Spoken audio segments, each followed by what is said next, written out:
నరసంపేట మాజీ ఎమ్మెల్యే సుదర్శన్ రెడ్డి గారి విగ్రహాన్ని ఏర్పాటు చేయడానికి ఇక్కడ నరసంపేటలో ఒక దిమ్మ ఏర్పాటు చేయడం జరిగింది మెడికల్ కాలేజ్ ముందు. దాన్ని రాత్రికి రాత్రే కొంతమంది దుండగులు అయితే వచ్చి దాన్ని ధ్వంసం చేయడం జరిగింది. నరసంపేటలో అయితే ఇంతసేపు ధర్నా నిర్వహించడం జరిగింది. ప్రస్తుతం మనం నల్లబెల్లి ఆయన స్వగృహంలో ఉన్నాం. ఇక్కడ మనతో వినోద్ గారు ఉన్నారు. నమస్తే సార్. నమస్తే సార్. అంటే ప్రభుత్వ లాంఛనాలతో ఇక్కడ మనకు అంతా జరిపించి ఇవాళ విగ్రహం ఏర్పాటు చేయడానికి వారి అభిమానులు కానివ్వండి, పార్టీ శ్రేణులు కానివ్వండి, అక్కడ చేసినటువంటి ఒక దిమ్మని ధ్వంసం చేశారు. దీన్ని ఎలా చూడొచ్చు? అంటే ఇటు ప్రభుత్వ లాంఛనాలు చేస్తున్నారు, ఇటు చూస్తే దాడులు జరుగుతున్నాయి. ఎట్లా చూడొచ్చు దీన్ని? అదేనమ్మా, నేను ఉదయం పూట మేము అక్కడికి వెళ్ళి రావడం జరిగింది.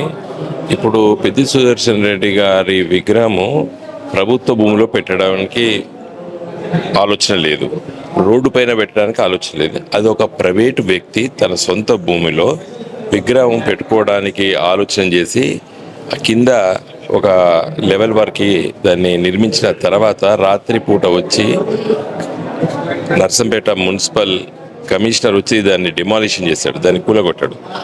దాన్ని తీవ్రంగా ఖండిస్తున్నాము. ప్రభుత్వానికి చిత్తశుద్ధి ఉంటే అతన్ని వెంటనే సస్పెండ్ చేయాలి.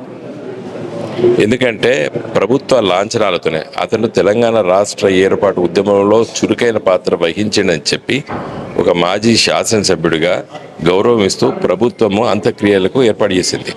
అంత్యక్రియలు జరుపుతూనే తన విగ్రహాన్ని కూడా కూల్చడానికి ప్రయత్నం చేయడాన్ని తీవ్రంగా ఖండిస్తున్నాం. రెండో విషయము, ఆ ప్రభుత్వ ఆసుపత్రి, ఆ ప్రభుత్వ మెడికల్ కాలేజు, అవి రెండూ కూడా తన కృషి ఫలితమే వచ్చినాయి.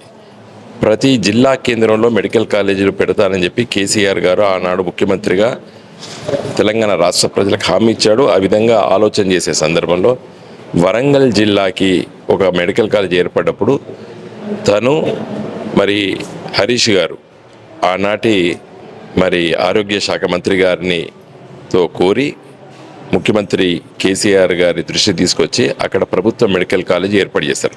ఆ మెడికల్ కాలేజ్ ఏర్పాటు చేసేటప్పుడు కూడా దాదాపు ఒక 30 ఎకరాల భూమి మరి ప్రభుత్వ భూమి అసైన్మెంట్ అయితే ఒక్కొక్కరితో మాట్లాడి వారికి నిర్వాసితులు అవుతున్నారు కాబట్టి వాళ్ళకు డబ్బులు కూడా కేటాయించి, సామాన్యంగా ప్రభుత్వ భూమి కాబట్టి ప్రభుత్వం తీసుకోవచ్చు, కానీ ఎవరికైతే కేటాయించారో వాళ్ళకందరూ కూడా మరి డబ్బులు ఇప్పించి మార్కెట్ ధర ఇప్పించి అది ప్రభుత్వ ఆసుపత్రి మెడికల్ కాలేజీ నిర్మించడం జరిగింది.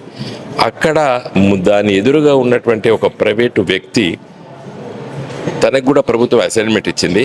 తన ముందుకు వచ్చి నా భూమిలో నేను స్వచ్ఛందంగా మరి పెద్ది సుదర్శన్ రెడ్డి గారి విగ్రహాన్ని నేను ఆవిష్కరిస్తానని చెప్పి ప్రయత్నం చేసి దిమ్మె కట్టిన వెంటనే వాళ్ళు కూల్చడం అంటే, ఇలా పెద్ది సుదర్శన్ రెడ్డి గారు చనిపోయిన తర్వాత కూడా ఇక్కడ తన ప్రత్యర్థి రాజకీయ నాయకులకి గుండెల్లో రైలు పరిగెత్తుతున్నాయి. అంటే రాత్రిపూట కలలు కంటున్నారు, భయం. ఎందుకంటే తను ప్రజాసేవ చేసినటువంటి వ్యక్తి, గౌరవించాలి. ఇక్కడ ఉన్నటువంటి కాంగ్రెస్ పార్టీ నాయకుల్ని, శాసనసభ్యుల్ని నేను కోరేది ఏంటంటే, ఈరోజు నర్సంపేటలో చాలా విగ్రహాలు ఉన్నాయి. శాసనసభ్యులు కాని వాళ్ళ విగ్రహాలు ఉన్నాయి, మాజీ శాసనసభ్యుల విగ్రహాలు ఉన్నాయి, దేశ నేతల విగ్రహాలు ఉన్నాయి. నర్సంపేట రోడ్డు వెంబడన్నీ అవే ఉంటాయి. వేటికి పర్మిషన్ లేవే? మున్సిపల్ కమిషనర్ని అడుగుతున్నాను నేను సూటిగా. నువ్వు మున్సిపల్ కమిషనర్గా ఉన్న ఈ నర్సంపేట నగరంలో రోడ్డు పైన మరి ఒక 10-15 విగ్రహాలు ఉన్నాయి. దేనికైనా పర్మిషన్ ఉందా? లేదు. నువ్వు ఇక్కడ ఎందుకు వచ్చి కూల్చినావు?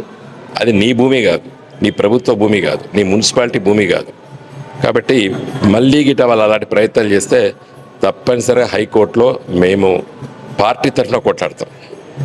ఆయన వ్యక్తి ఎవరో పాపం తన భూమి స్వచ్ఛందంగా ముందుకొచ్చి ఇచ్చి అక్కడ విగ్రహానికి తోడ్పడుతున్న సందర్భం లోపల ఈ విధమైనటువంటి కుటిల రాజకీయ ప్రయత్నాలు చేస్తే తీవ్రంగా ఖండిస్తాం. అంటే ఈ రోజుల్లో తల్లిదండ్రులని బతుకుండం కూడా చూస్తలేరు, చనిపోయిన తర్వాత మర్చిపోయిన వాళ్ళు ఎంతో మంది. కానీ ఒక నాయకుడు కోసం తన భూమిలో ఒక విగ్రహం ఏర్పాటు చేయడానికి వచ్చిందంటే ఆయన మంచితనం అక్కడ అర్థమవుతుంది, ఈయన వీళ్ళ అభిమానం ఉంది. వీళ్ళెవరికి లేని సమస్య ఇప్పుడు వీళ్ళకి ఎందుకు వస్తుంది? ఇంత కుట్రలు ఎందుకు జరుగుతున్నాయి అనుకుంటున్నారు సార్? ఏమంటారంటే అమ్మ, అతన్ని ఇప్పుడు ఎవరైనా మంచి పేరును తూడిసేస్తామంటే అది జరగని పని. రేవంత్ రెడ్డి గారు కూడా కేసీఆర్ గారి పేరు తూడిసేస్తా అన్నాడు. ఏం తూడిసేస్తాడు? తెలంగాణ రాష్ట్రం ఏర్పడిన తర్వాత తెలంగాణ రాష్ట్ర రాజముద్ర కాకతీయ తోరణాన్ని కూడా తీసేస్తా అని చెప్పి కుటిల రాజకీయ ప్రయత్నం చేస్తే మేము ఎదుర్కొన్నాం. ఆ రోజు ఫస్ట్ ఖండించి బయటకు వచ్చింది కూడా మీరే ఆ రోజు అక్కడ. Thank you.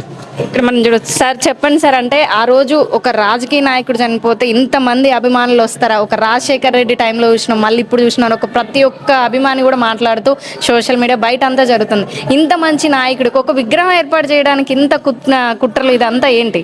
ఇంతకుముందే పెద్దలు వినోద్ కుమార్ గారు చెప్పినట్టుగా పుట్టడం మరణించడం అనేది మన చేతిలో ఉండదు. సరే, మరణించిన తర్వాత ప్రజలలో ఉండేటువంటి ప్రేమ, అనురాగం, ఆప్యాయత అనేది పెద్ది సుదర్శన్ రెడ్డి గారు చాలా స్పష్టంగా కనబడ్డది. మరి వారి అభిమాని నేను ఒక విగ్రహాన్ని పెడతాను ముందుకు వచ్చినప్పుడు మరి వారు మున్సిపల్ కమిషనర్ అతి ఉత్సాహంతో మరి కాంగ్రెస్ పార్టీ నాయకుల యొక్క ప్రోద్బలంతో కూల్చినట్టు కనబడతా ఉన్నది. ఇది తీవ్రంగా ఖండించాల్సినటువంటి అంశం. వాళ్ళు ఈరోజు తాత్కాలికంగా ఆపొచ్చు, కానీ రేపు ఎన్ని విగ్రహాలు ప్రతి మండల కేంద్రంలో వస్తాయి, ప్రతి దగ్గర కూడా వస్తాయి. వీళ్ళు ఎప్పుడు ఆపలేరు. ఎప్పుడు కూడా మన రాష్ట్రంలో కానీ దేశంలో కానీ ఆనవాయితీ ఏంటంటే చనిపోయినప్పుడు వారి యొక్క ప్రేమకు వారి గుర్తుగా పెట్టుకుంటారు. దేనికి పర్మిషన్లు ఉండే? ఈరోజు రాష్ట్రంలో ఉండేటువంటి ప్రతి దగ్గర అనేక విగ్రహాలు, దేనికి పర్మిషన్ ఉండదు. ఈరోజు ఆ పర్మిషన్ల పేరు మీద అడ్డుకోవడాన్ని తీవ్రంగా ఖండిస్తున్నాం. ఇది దుర్మార్గమైనటువంటి చర్య. అంటే మీకు పెద్ది గారితో ఉన్న అనుబంధం ఒక మాటలో చెప్తారా? పెద్ది సుదర్శన్ రెడ్డి గారికి నాకు 1998 నుంచి అనుబంధం. ఆయన ఆ రోజులలో బ్లాక్ కాంగ్రెస్ ప్రెసిడెంట్గా ఉన్నప్పుడు తోటి అప్పటి నుంచి నాకు దాదాపుగా చివరి రోజు వరకు కూడా ఆయనతోటి అనుబంధం ఉంది. నేను కాంగ్రెస్లో ఉన్నా, ఆయన టీఆర్ఎస్లో ఉన్నా, ఎప్పుడు ఎక్కడ ఉన్నా మా ఇద్దరిది కూడా అన్నదమ్ముల అనుబంధం. వారితో ప్రత్యేకంగా తెలంగాణ రాష్ట్ర సాధనలో కూడా నేను కాంగ్రెస్లో ప్రతిరోజు నాతో మాట్లాడేవాడు. మీరు ఇట్లా చేయాలి, మేము అట్లా చేస్తామని కూడా మాకు డైరెక్షను. మేమంతా కూడా ఒక ఇచ్చిపుచ్చుకున్న ధోరణితో తెలంగాణ అల్టిమేట్గా సాధించాలనే లక్ష్యంతో ముందుకు పోయినాం. తెలంగాణ వచ్చింది. వచ్చిన తర్వాత ఆయన చివరి మాట పాకాలకు నీళ్లు తీసుకురావడంలో ప్రభుత్వం అలసత్వం చూపెడుతుంది.